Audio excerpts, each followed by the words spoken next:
ముఖ్యంగా ఇది పేరెంట్స్‌కి, స్టూడెంట్స్‌కి చాలా వరకు ఉపయోగకరంగా ఉంటుంది.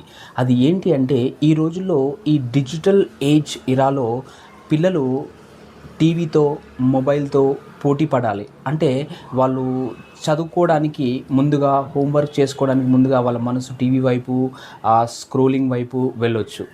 కాబట్టి అందుకోసమే నేను అంటున్నాను. వాళ్ళు దాంతో పోటీ పడాలి ఈ రోజుల్లో.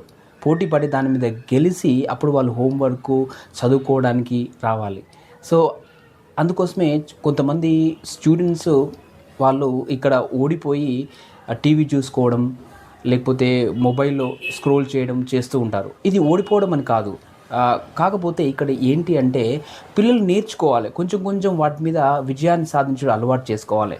అంటే టీవీ చూడడం కొద్దిసేపు ఆపి చదువుకోవాలి. కొంచెం కొంచెం మొబైల్ స్క్రోలింగ్ చేసి కొద్దిసేపు అది ఆపేసి పక్కన పెట్టి ప్రశాంతంగా చదువుకోవాలి. కొంచెం కొంచెం చేసినా పర్వాలేదు. ఇలా చేస్తే మీరు ఎమోషనల్‌గా ఆ ఎక్స్‌పీరియన్సెస్ ఇవన్నీ గూడా బ్రెయిన్‌కు ఏం మెసేజ్ పంపుతాయంటే yes you can do it. You can overcome your problems. You can overcome your distractions అని బ్రెయిన్ నేర్చుకుంటుంది. అందుకోసమే బ్రెయిన్‌కు మీరు ప్రూఫ్ ఇవ్వాలి. యెస్ నేను టీవీని కాసేపు చూడకుండా నేను చదవగలను. యెస్ నేను మొబైల్ పక్కన పెట్టి నేను చిన్న చిన్న ఒక 5 మినిట్స్ చేసినా పర్వాలేదు. 10 మినిట్స్ చేసినా పర్వాలేదు. ఇలా పెంచుకుంటూ వెళ్ళండి. ఇలా విజయం సాధించండి. టీవీ చూడడం పైన విజయం సాధించండి. మొబైల్ యూజ్ పైన విజయం సాధించండి. డిస్ట్రాక్షన్స్ పైన విజయం సాధించండి. ఇలా విజయం సాధిస్తూ ఉంటే మీ బ్రెయిన్ చక్కగా మీతో కోఆపరేట్ చేస్తుంది.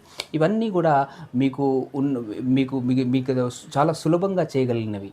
ఇవన్నీ చేయండి. చేసి మీ లైఫ్‌ని చాలా మీకు కావాల్సినట్టుగా ఆనందంగా చాలా గొప్పగా తీర్చిదిద్దుకోండి. Thank you very much.